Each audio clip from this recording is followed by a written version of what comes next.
A big decision is made. So, after seeing the container build, I decided to take my office to the farm. I'm an architect, yeah,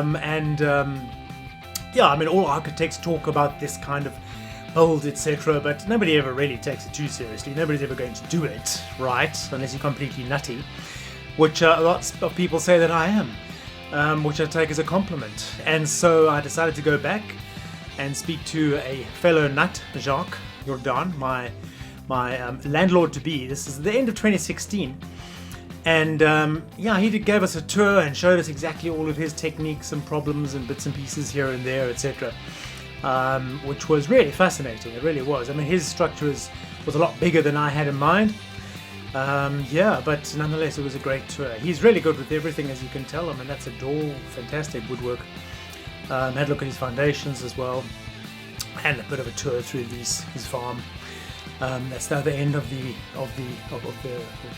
build, and this inspired me. That house on the left, the white one, well, half a house is mine that I was building cash over the last few years, and I decided to get my arse into gear to get it finished.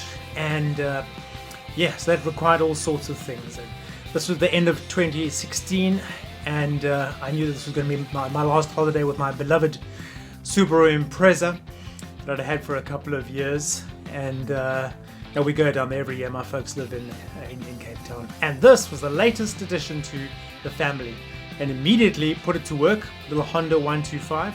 It's amazing what you can carry on a motorcycle, in fact. And a good friend of mine decided to join the party and bought himself a helmet.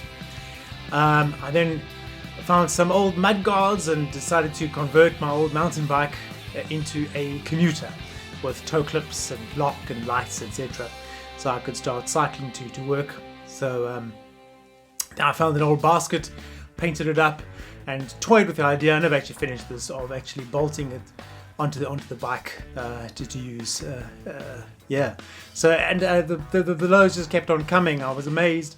I mean, those tiles are really, really heavy, including a curry. Never say never.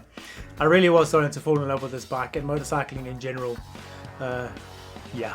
So as I say, more and more loads. I really didn't miss the car.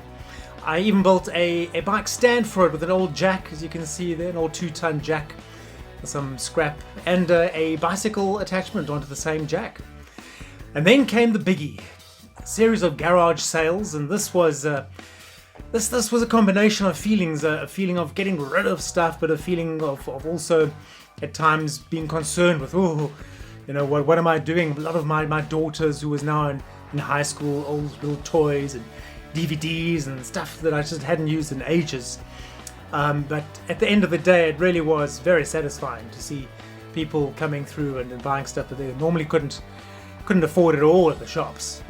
So that was, but it took a lot of time. It took months to go through all of this, to clean everything and to price everything and to advertise, and it really took a lot out of me, but it was good. I enjoyed it, and at the end of the day, you also make a bit of cash, and that they'll put you towards the end of the house. So yeah, keep watching, subscribe please. There are going to be more videos, and more recent ones and ongoing ones as